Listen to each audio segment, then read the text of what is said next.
Okay.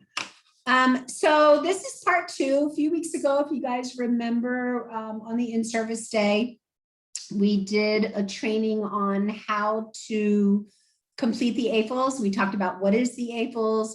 We talked about all the different, the 6 different versions of the AFLS, depending on what skills you want to assess, whether it's basic skills, school skills, voc skills, etc. I showed you guys like all the different booklets. Each program is in the process of getting complete sets of the booklets. But in the meantime, again, we went through and showed you guys how you could all complete the electronic grid.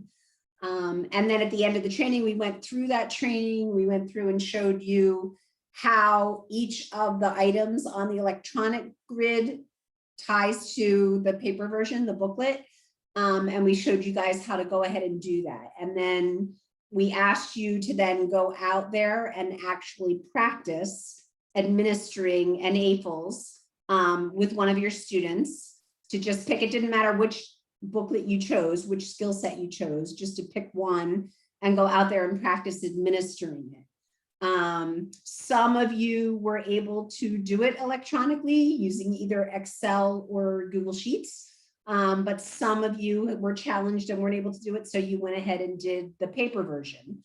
It doesn't really matter in terms of which version you did. Ultimately, our preference is going to be, and we're working on getting Excel for folks, our preference is that you do it electronically so that it then can be saved on the drive in the instruction folder, so that future teachers and future assessors should just add to that same electronic grid.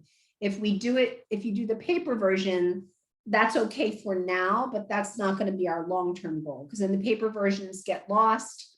I mean, you could scan them into the folder, which would be what we would want everyone to do, but then folks can't add to them in subsequent years. So our preference is going to be the electronic version. But if all you were able to do in terms of practicing for today, if you just did the paper version, that's okay. And in a little bit, we're gonna have you guys share the grids that you did complete, and we can talk about that a little bit more. So does that make sense for everyone? All right, looks like more people are starting to join. For those of you that are just joining, I just want to remind everyone that this session is being recorded, just so you're aware. John Bernard in yours? Go ahead and share my screen with you guys. Yes, I am. Why?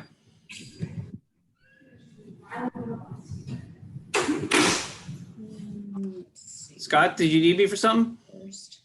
No. Okay.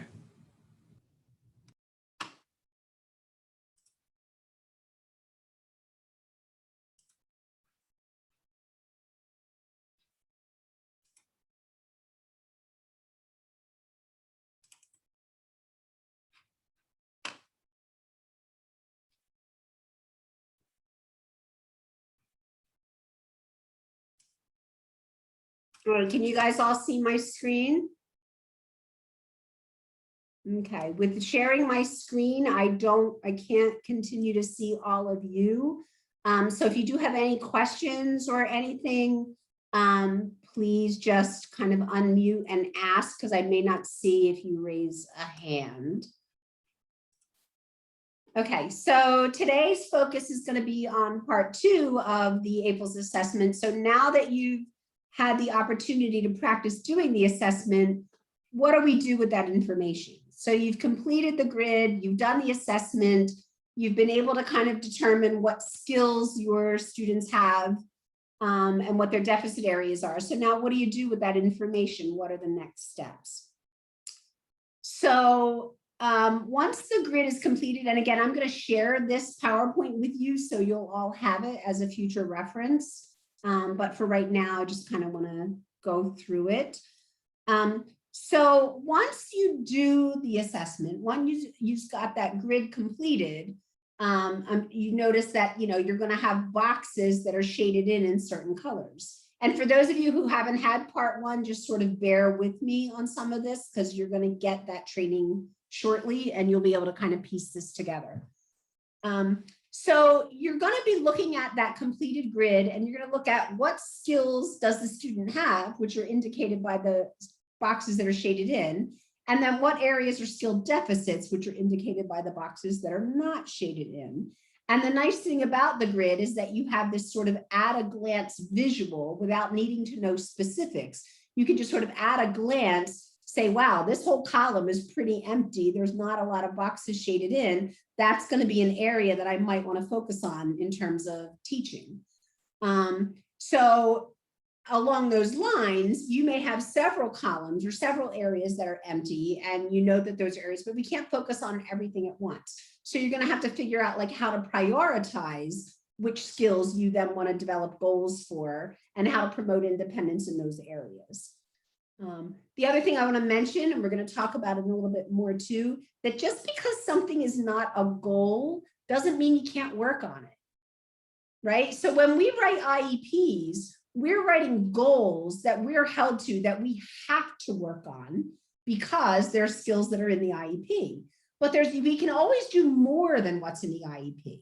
So just because you don't have a goal for Johnny to wash his hands independently, you still want Johnny to wash his hands independently, and you're going to work on that skill until they are pretty fluent and independent with it. So it doesn't have to be a goal for you to work on. So just something else to remember. With the AFLS, you're going to be able to sort of figure out which of these things do I want to make formal goals so that we're collecting data, we're reporting on it in progress reports, but which are the things that we still want to work on and improve their skill base, but it doesn't have to be a formal goal. You could have two learners who have the exact same completed grid. It's unlikely, but you could. But your goals for those two learners might be different, you know? So you might have assessed two learners who don't have a particular level of dressing skills. You might decide, though, based on the learner, based on their cognitive abilities, based on where they live, based on supports outside of the classroom, you might decide that even though they have the same deficits, it might be a formal goal for one student, but not for another student. So all of that has to be taken into consideration. It's not just simple as, oh, it's blank on the grid, so I'm going to make it a goal.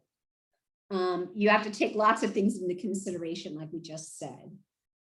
Also, when you're completing the AFLS, the goal is not necessarily to fill in the entire grid, right? The goal for you is to fill in the areas that are relevant to that learner. So if you're working with younger students, you may not want to complete the skill assessment for vocational skills. So you don't have to complete that area of the grid. So we want to pick and choose what's relevant to your learners. When you're creating the goals, again, you want to focus on your quality of instruction, not the quantity of goals. I know there was a time, and Katarina, I'm going to ask you for some help on this, or Megan. I know there was a time when we had said there had to be X amount of goals in each subject area. I don't know if that's still currently the case. Is that the case now? No, I see Katarina and John and Megan shaking their head no. Okay, good. So yeah, so it's not about the quantity of goals, it's about the quality of instruction. So if you have a student who you can put 10 to 12 goals in their IEP and you can provide quality instruction on all of those, great, go ahead and do it. But if you have students who learn at a much slower pace, if you have students where it's much more challenging to teach them, then maybe you won't only put, 7 to 8 in goals in their IEP. Again, you can work on more than that, but the ones that are in the IEP are the ones that we absolutely have to do and report progress on. You can take the goals directly from that AFLS assessment, or you can, again, individualize them to the learner's needs. In the upcoming months, when we start rolling out the ACE curriculum, you're going to have a little bit more practice in terms of tying the results of that assessment to goals that you might be able to pull from the ACE goal bank. So you might develop them individually, you might pull them right from the AFLS assessment, you might pull them from the ACE curriculum. So there's lots of different ways to develop the goal based on the assessment. The overall piece of it is that we want to make sure we're assessing so that we know where those deficit areas and strengths are, and then developing the goals so that we're teaching those needed skills. Again, just because they have a deficit doesn't mean it's a needed skill. So it might not always be a goal. Does that make sense to everybody? Okay, great. So this is what a grid might look like once you've completed the assessment. And again, just at a glance, without even knowing the specific areas, just at a glance, I can see, I'm going to see if I can make this a little bit bigger for you guys. No, it's not working.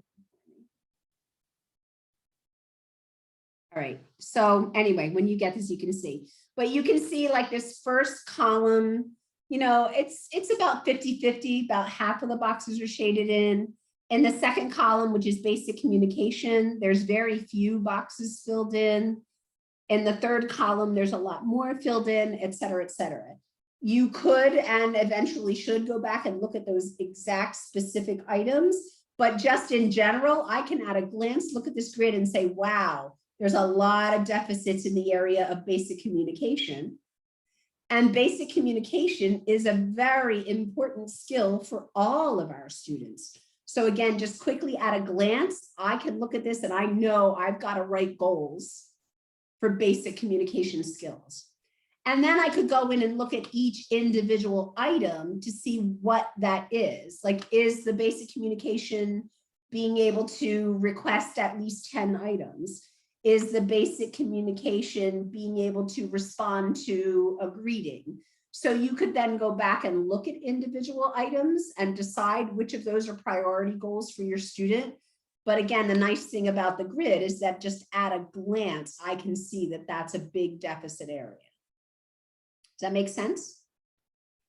And then moving further on, 1, 2, 3, 4, 5. Column 5, that's looks like it might be a big deficit area. Column 7 looks like that's a pretty big deficit area, but again, may not be applicable. So some of the items in column 7 are more about like dressing, like being able to put on a winter coat. Well, if you're working with a student in a warm climate, that may not be an important goal, even though it shows up as a deficit on the grid. So we have to take all those variables into consideration. Make sense? Okay.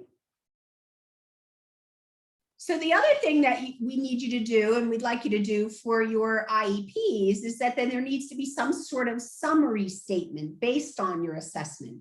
So you can see here in the gray box at the top that we put in just a brief summary statement. So it just says, and John, I don't know, would this go in the PLAF section of the PEP? Yes, okay. So they just put a quick summary statement. An updated assessment of functional living skills was conducted for the current year. The results indicated that Johnny has skills in the area of self-management, dressing, toileting, bathing, and nighttime routines.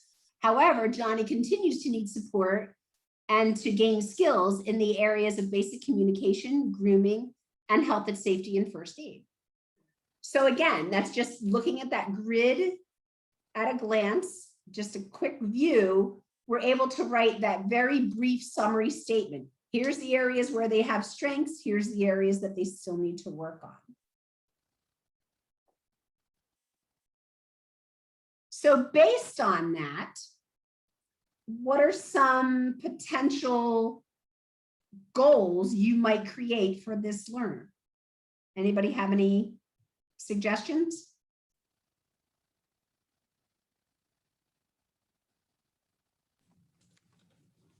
Safety signs for health and safety. Okay, so recognizing safety signs in the community, sure, that might be important. Again, depending on your students and their level.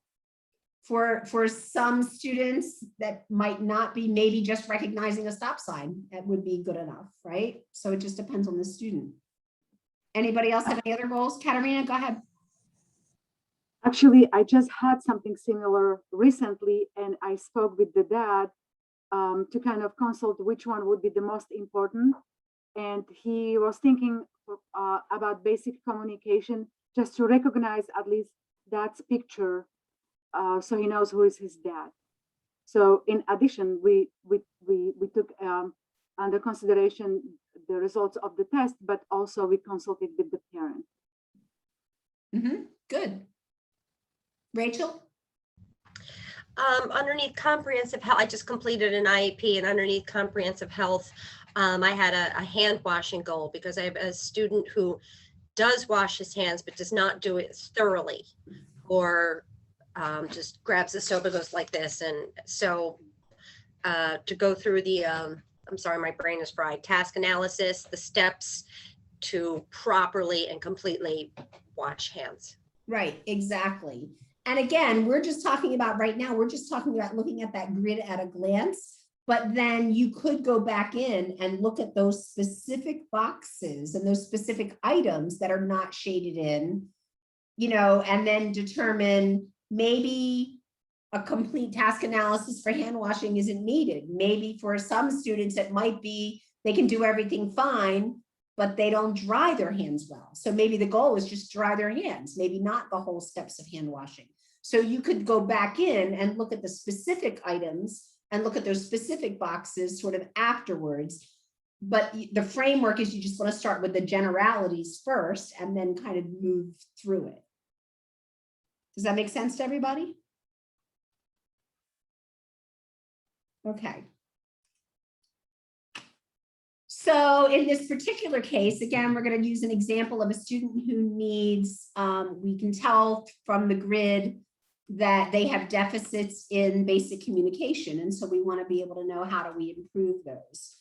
So the rationale for choosing a goal in that area, and again, I have to apologize, in order for me to see this well, I have to kind of not see you guys. So the rationale would be that the learner scored very low in the area of basic communication. We're not seeing any recorded skills in the areas of requesting wants and needs, which should be considered as a vital area. If a student can't make basic requests, then we definitely want to make that a goal.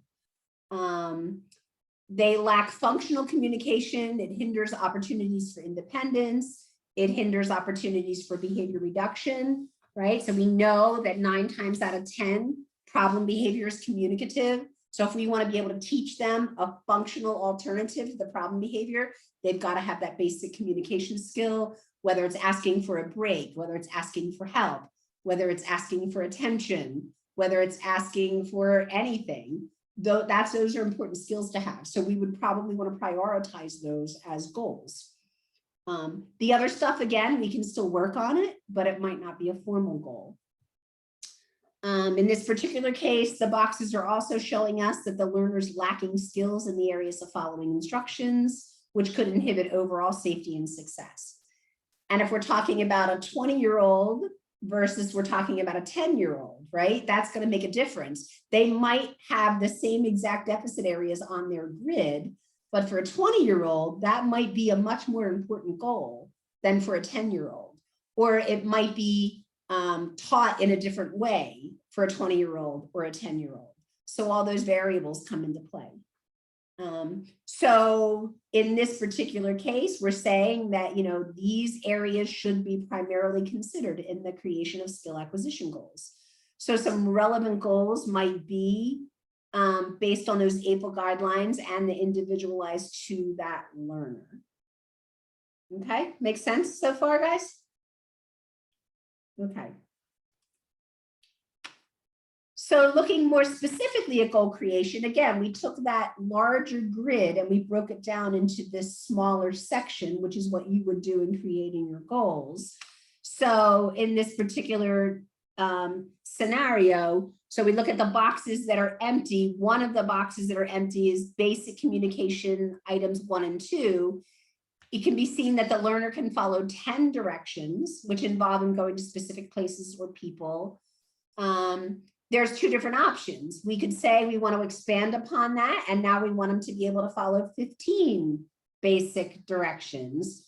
Or we work on teaching those known directions and combine them together. So instead of now the goal being 15 directions, maybe we break it down and we say, okay, the goal is going to be sequencing them together. So teaching them to respond to two-step directions. So there's lots of ways that you can kind of take this information and then turn it into an appropriate goal for that student. And the only way to know that is to really know your student, or to have access to talk to people. If you did the assessment and these were your results, you could have a conversation with the rest of the team, have a conversation with the speech therapist, have a conversation with the parents. What's the next step? Do we want them to learn more one-step directions, or do we want them to be able to start putting them into following two-step directions and getting that kind of team input on what we think is a more appropriate goal for the student? So again, just to take that a little bit further, so we might decide to expand the one-step directions for this student. So we're going to say is going to independently follow 10 new receptive directions, or we'll learn to follow novel one-step directions in the natural environment as opposed to in a contrived situation. Or we might say the learner will independently follow the previously mastered directions presented in a two-step sequence. Or we might say the learner will follow known directions in a novel situation. So we can take that basic information from the AFLS and the skills we know that they have and the skills we know where there's a deficit, and then decide there's a number of different goals we could develop just from that little bit of information. So again, determining what is most important for that student to learn. There's no prescribed direction to go in. There's nothing that says you have to, if they've got 10 mastered, you have to do 10 more. There's no prescription that says that. You have to decide what's best for that learner. In this particular example, and again, you're going to get this PowerPoint. In this particular example, we just chose 80% across 2 months as the criterion just for the purposes of the example. But just like you guys know, in addition to determining what the goals are going to be, you also have to determine what that criteria for mastery is going to be. And there's no prescription for that. It has to be individualized. Any questions so far? No? Okay. So here's another example at another skill area. And again, we took on the left-hand side, this box here is just copied directly from the actual paper booklet. And down here in the bottom right-hand corner, that's just taken from the actual grid that was completed. And it's just, again, kind of pointing out in both ways what some of those deficit areas are. So based on what we're seeing in this example, who can provide maybe some possible goals for this particular area?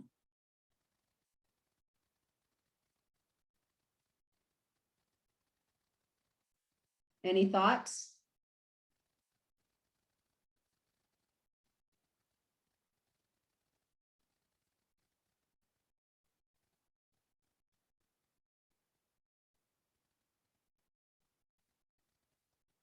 What's the general skill area we're looking at? Dawn, is it possible to put it in present mode and then it gets a little bigger? Are you guys having a hard time seeing it? I I can't read it. Okay, hang on. Is that better? Okay.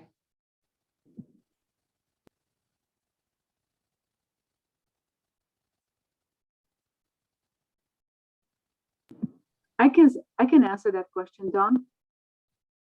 So general skill area is grooming, and the way I know it, because it says GR3, GR4. So those are the codes that are at the bottom of the grid. Am I right? So if you're looking at the paper version, right, it says right there, GR3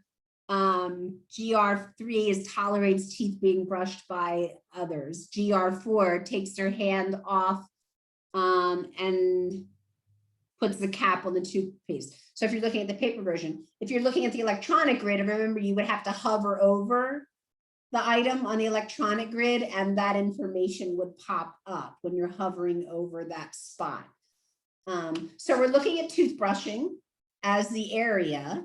So if you look at the shaded in boxes, you look at the areas that are not shaded in, those would be potential goal areas, right?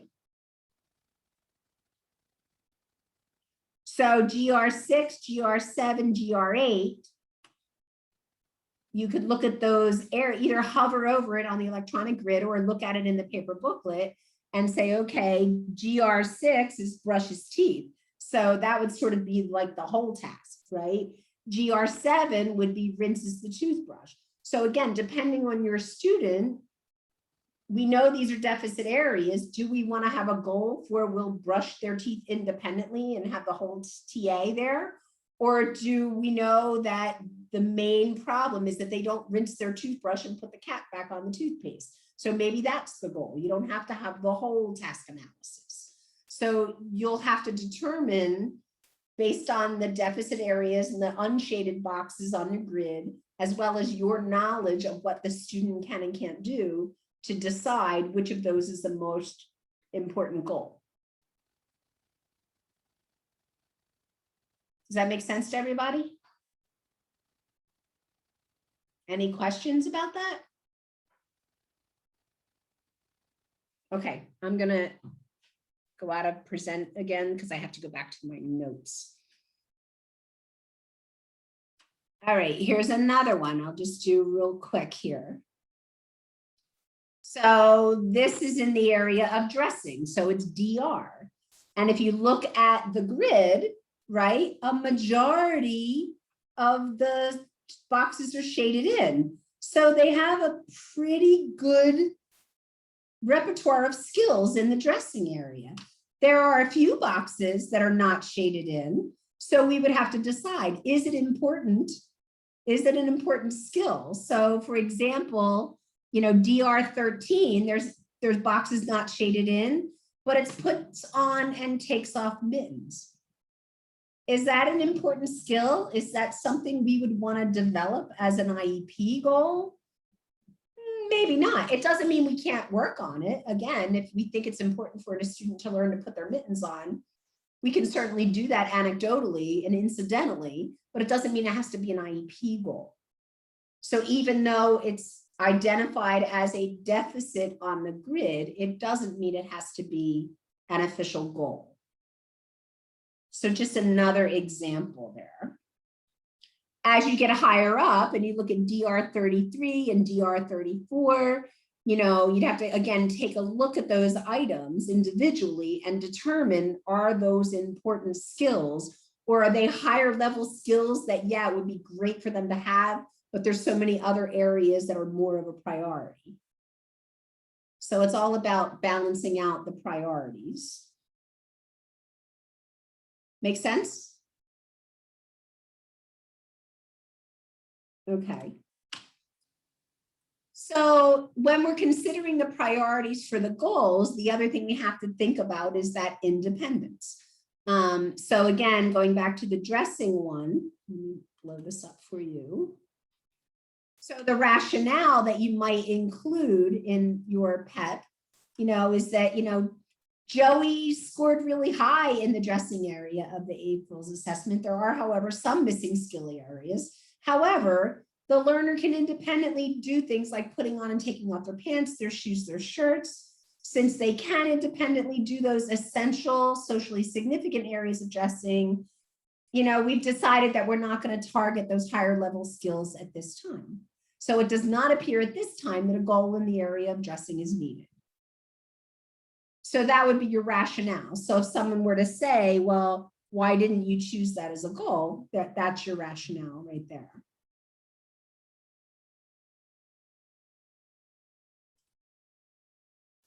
All right, so here's the part where we're going to go to you guys. You should be able to share. I'm going to stop sharing my screen. You guys should be able to share your grids. If you did a paper version, hopefully you scanned it electronically and you should be able to pull it up and share it with the group. if you did the electronic grid using Excel or Sheets, it should be easier to pull it up and share. So I'd like you guys to one at a time sort of share your electronic grids. And again, for those of you that didn't have part one, it's okay. And then just kind of at a glance, think about like from this grid that you completed, what are some potential goals?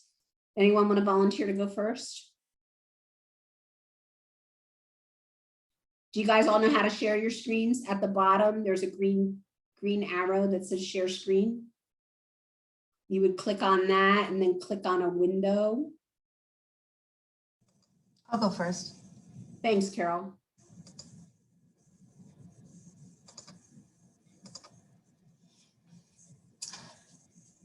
Okay, so I chose school skills with one of my students, and we worked on a few protocols. I don't actually have the paper, the book with me. I can find it though. But looking at it, like classroom mechanics, I think that he does pretty well, and I see a lot of blank areas in the other. So what's that second column there? I can't read it. It's kind of The second column is meals at school. I didn't do meals at school. meals at school. Okay, great. So either we weren't able to assess it, Right. or and again, I'm just guessing like this is how you can interpret this at a glance. Either we weren't able to assess it, which is probably the case because of COVID, or they don't have skills in this area. So if they don't have skills in the area, then that's an area where you might want to develop some goals, right? Right, and mostly the columns that are shaded in are the ones that I had concentrated on. I didn't do all of them. Okay.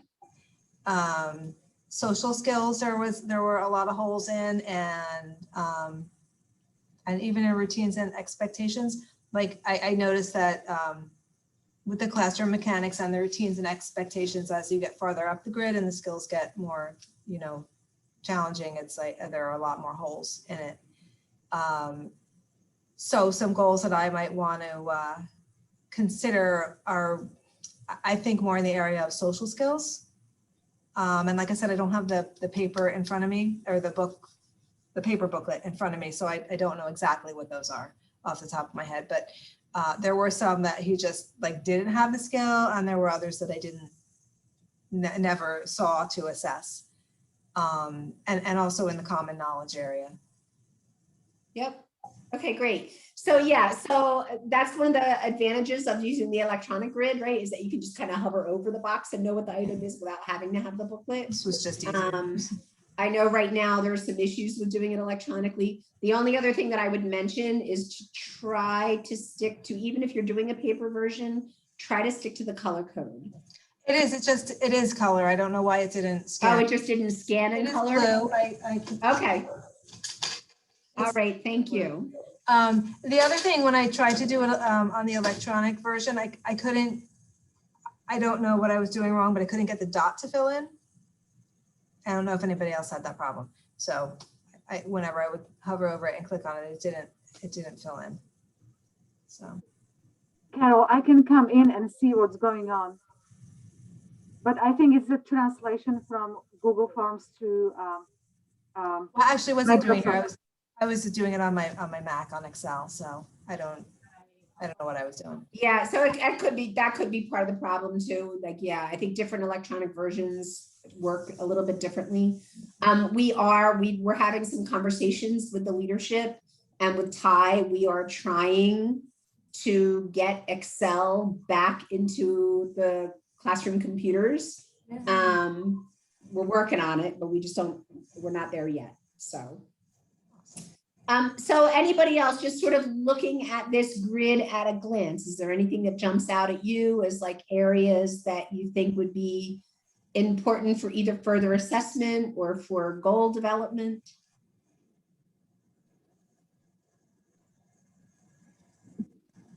I have a question, Dawn. Go ahead. If I would look at this grid, and let's say Scott would look at the grid, probably we would have different ideas about what goals we would prioritize. Who is correct and how do we know? Sorry, Scott, using you for this one. No, I agree. Scott, can you please repeat that? I had a hard time hearing Katerina.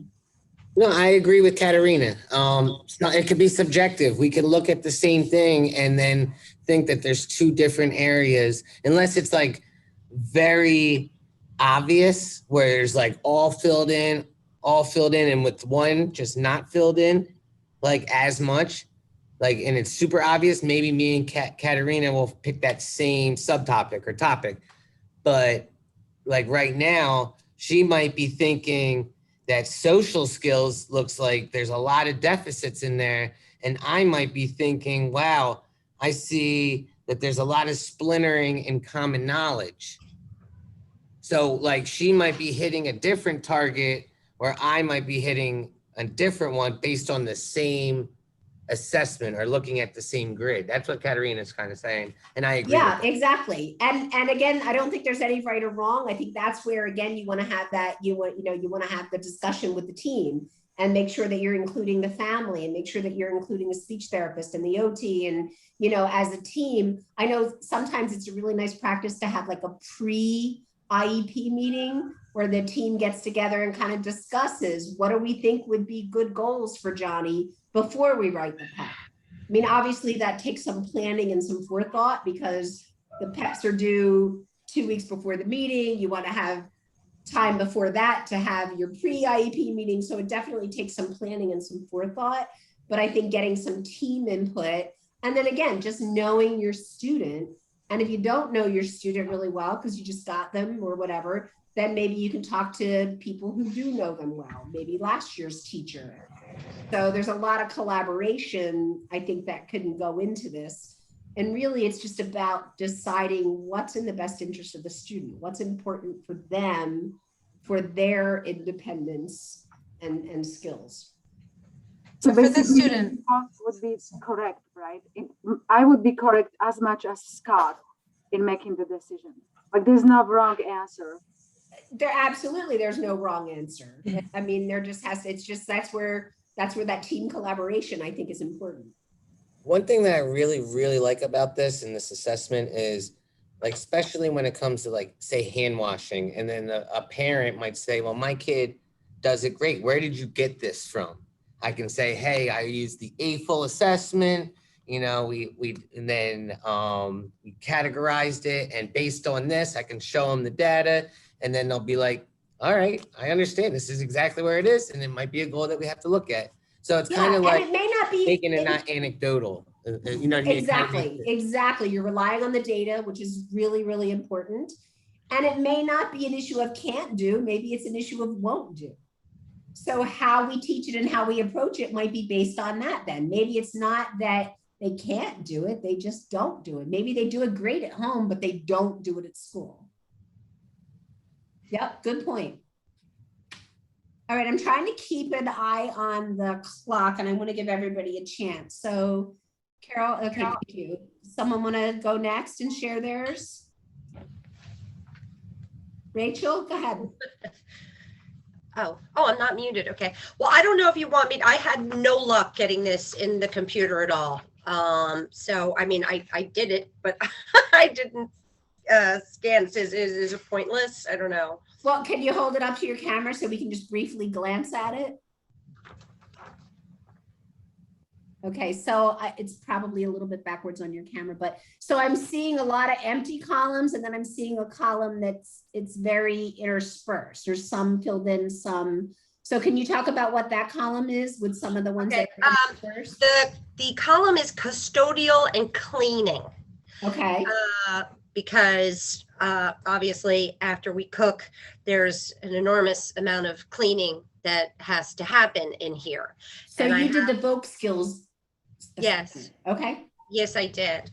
And so I have the book here in front of me, and I'm sorry I couldn't get it into the computer, but anyway, so one of the things that would be where he does not have this skill at this time, and it's so important. The task name is respect others' personal possessions and private items while working. Okay. Because I have a student who simply only when we're cleaning, only wants to rinse dishes, and will take, I'm sorry, he does not want to rinse dishes. So when asked to do that, he'll like take somebody's mop. I want to do this, or, take someone's rag in the spray. We'll take items in the hopes that we'll change our mind about the whole dishes situation. So, and I know this is a student who absolutely can be a functional, productive member of society someday, and he will definitely be able to have a job if he can learn to keep his hands off of other people's possessions. So I definitely would have written that as a goal for him, had I had this in place beforehand. Right, and I think in that particular case, you would just have to think about the wording of that goal, right? So it could also be a social skill, like, so you could word it so that, the goal is that Johnny will complete his assigned tasks with 80% independence or something like that. I did write. That's funny that you said that's pretty much how I wrote his 21st century goal for this coming year, is that he will follow our chore schedule and, complete his assigned chore and be compliant with it. Yeah. And that other stuff is important to work on, and you can work on it, but you don't necessarily have to put that in the goal. So that's more about how you teach him to complete his assigned task, right? So to complete your assigned tasks means that you don't try to complete other people's assigned tasks. So sometimes it's more about how you teach it as well. Yes. And the other area where he got a 0, and this is so important, work safely around sensitive equipment and items. When the student is particularly angry, he will go over to the stove where he knows he is not supposed to be, where it is not safe. He'll grab a knife. He'll turn on hot water and try to run his hand under the hot water. So that is a goal that I had written for him, that he will follow our classroom safety procedures, all classroom safety procedures. Okay, and I think that's a good broad goal.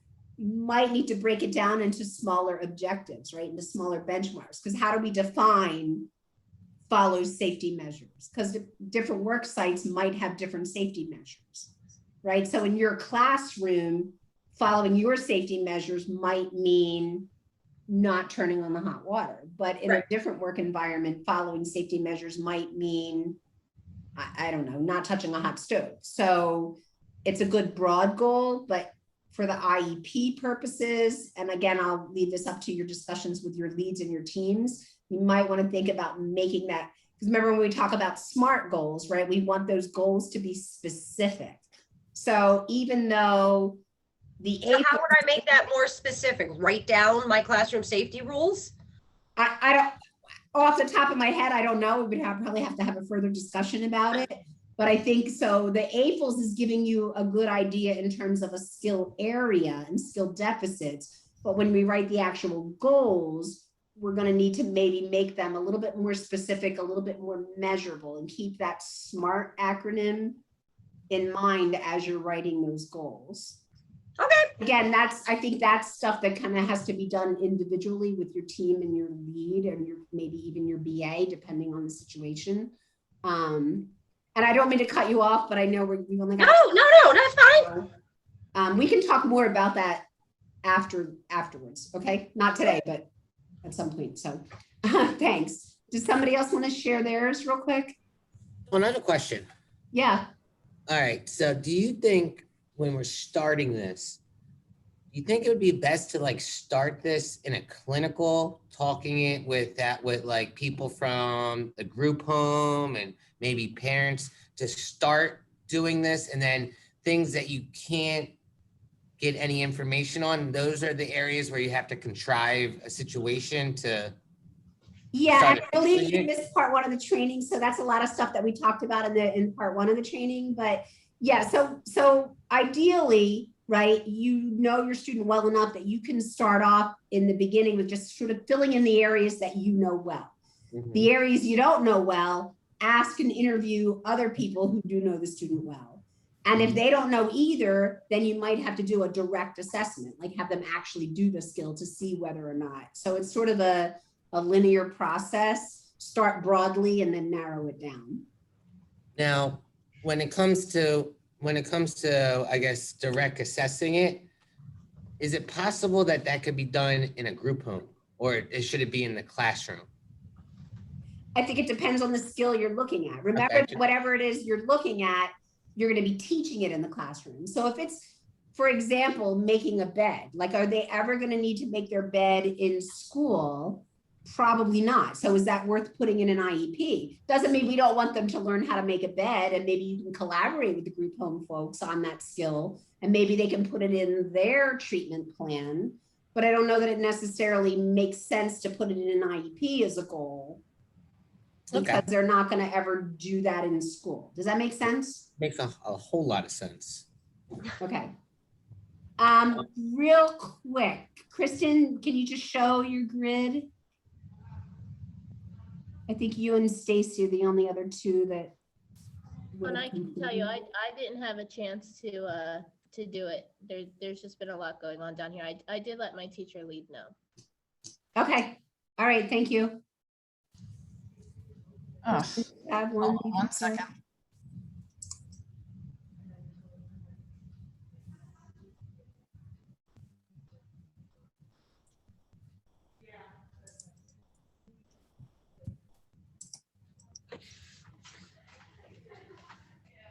Okay, can you see that?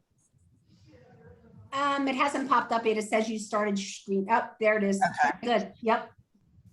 First thing I'll say is I do have a couple things that are not shaded that should be on here, and I'm not sure why that is. I did try to open it in Excel because I had originally done it in Excel and I couldn't get into Citrix, so I'm Okay. opening it through here. But so basically I did the just the basic skills assessment, and one area that showed some need was just basic communication. And I would say, based on this particular student, like answering questions about like where they are, and see this one answering what questions, there's a shaded inbox that I don't think I shaded in. So, but basically answering like what, where, who types of questions could be a potential goal for them based on this assessment. So just at a basic glance, right, I'm looking at this going, wow, they have a lot of needs in basic communication. They have a lot of needs in dressing. They have a lot of needs in grooming. So this is a student that has a lot of basic skills deficit, and knowing like you're teaching older high school kids, like that to me is like super red flag. Like we've got to get some of these basic skills. So in my mind, you know, if they have some academic areas that they've been working on, we might want to shift the focus. And we might want to say, hey, some of these basic skills are more important life skills than maybe some of the academic stuff we've been working on. So we might want to shift the focus. And when you have the IEP meeting, you know, you have that discussion with the team and with the district and the families and say, you know, I know you want them to work on like reading, and reading can be a very important skill, but here's some basic life skills they're not demonstrating yet. So we might need to just kind of shift that focus, or at least have that conversation. And as Scott said earlier, here's your objective data. Here's the results of your assessment to show that, so that we're not just sitting down with a district and a family and saying, yeah, I think we should be shifting to life skills, but we've got no evidence to explain why we think we should be shifting to life skills. Does that make sense? Yep. Yeah, so this is a nice tool to kind of give you that evidence. All right, thanks. Listen, I don't mean to cut you off, but I again want to kind of keep an eye on the clock. We only have a few more minutes, so thank you for sharing. No problem. I'm gonna go back to my screen. Dawn, the best part of this training so far was giving us the statement for our PEPs in that gray box at the top. I thought that was like the best, because that's something I'm probably going to use every time because you got to kind of explain the assessment. So thank you. Exactly. I was So like, your that's process. so important. So when you think about it, right, the process, you need to start this process well in advance of writing your PEP. So if you know your student's IEP is generally, even if you don't have a specific date, you know that annually they're pretty much always in the same month. So if you know that you've got a student whose annual review is going to be in March, you're going to want to start thinking about doing this assessment in December or January, getting the assessment done, getting your meeting together, thinking about your summary statements and what goals you're going to develop, and get all of that done well in advance so that you're not caught 2 weeks before the meeting, like trying to get all of it done. So you really kind of want to make sure that you have a knowledge of approximately when your student's annual review is, so that you can start this process in enough time to kind of get it done and get it done well. Yep. Okay. Just a few more things, guys. So again, remember that when you are creating your goals, you want to make them SMART goals. Make sure they're specific, make sure they're measurable, make sure they're attainable and achievable. Again, we want to think about within the course of a 1-year span, right? Because that's how long an IEP lasts. Make sure they're realistic, relevant, and reasonable. And again, make sure they're timely and tangible and trackable. So make sure that you always keep that SMART acronym in mind when you're developing your goals. Again, remember, just because it's not a formal goal, you can still work on it. So for example, incidentally putting socks on and off, but it doesn't necessarily have to be an IEP goal. The more skills you can work on, the better. There's always going to be room for improvement, even though it's not necessarily a formal goal. The next couple of slides are just repeat slides from the first PowerPoint on how you can access the grids, how you can download them and save them. And again, we're working on the logistics of the electronics.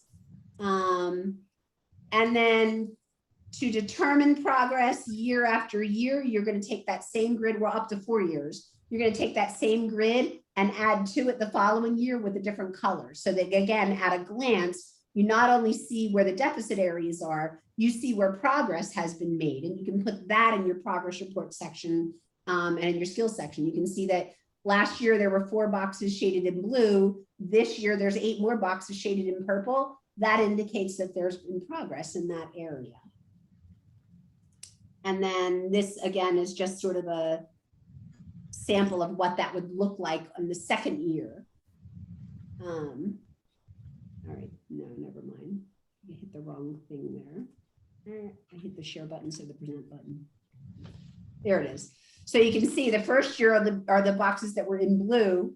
The second year are the boxes in purple. So you can see that in the area of self-management and dressing, and over here, I can't see exactly what that says, but there's been progress. But if you look at basic communication, there's been no progress. We really need to make sure we're focusing on that as a goal area then, because in a year, they haven't really made much progress there.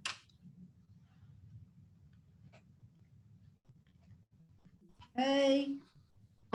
There's also ways, I'm not going to go over it right now because we're running out of time, but if you wanted a more formal way of scoring it, as well as just the visual looking at it at a glance, there are ways that you can go in and you can actually provide scores for each of those areas. You don't have to do it, but if you're interested in doing it, you certainly can. So when you guys get this PowerPoint, you'll see the directions for doing that in there. You can always check with your BA or your teacher lead to make sure. And then lastly, once you've completed your grids and once you've completed your assessments, they should get stored in the student folders. So there's the shared drive, the instruction folder. In that instruction folder, there are student folders. In every student folder, there's an assessment folder. So that's where your completed grids should be stored, so that next year, if there's a different teacher, a different classroom, that assessment information is in there that they can then add to, and we're not recreating the wheel every year just because there's a new teacher. So we want to make sure they're all stored in that central area where everyone can access.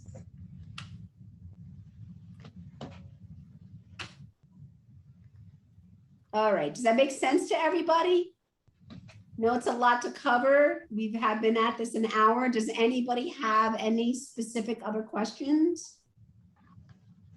If you do, as you begin to do this process, some of you are going to be getting new students soon. So by all means, when you get a new student, it's a perfect time to do the assessment. Some of you may not do this again until next year when it's annual review time. So again, keep in touch with your BA and your teacher lead, because that's going to kind of help guide you in terms of making sure that you have the updated assessments completed and available. Yep, Rachel? Okay, so for those of us who are hopeless when it comes to anything on a computer, do you think we could arrange at some point, maybe pressure for John, to have like supervised practice? Because I'm the type of person who, when I try to teach myself things, I do it the wrong way and then have to go crying to the BAs to teach me to do it correctly. Deep breath, Rachel. Deep breath. All's good, because as we move into this whole new curriculum and this assessment is the first step, your teacher lead will be right there with you on the first few of these things. So you'll get like some hands-on, one-on-one training on this stuff. So it'll be no problem. Oh boy. and that will only cost you 1 order of meatballs for me. Okay. I'm making meatballs next week, but I love it. Those are awesome. But I'm making barbecue turkey meatballs with homemade coleslaw. I'm intrigued. I'm in. All right. So yeah, just reach out to your lead, reach out to your BA and say, hey, I really want to sit down next week and do the AFLS assessment with Johnny. Could you please come and do it with me or be here with me when I'm doing it and kind of coach me through? As long as schedules allow it, Okay. everybody would be more than willing to do that. All right, any other questions? All right, thanks guys, appreciate it. And then for those of you who haven't had part 1 yet, you will be getting part 1 soon and you'll be able to kind of connect the dots there. Right on.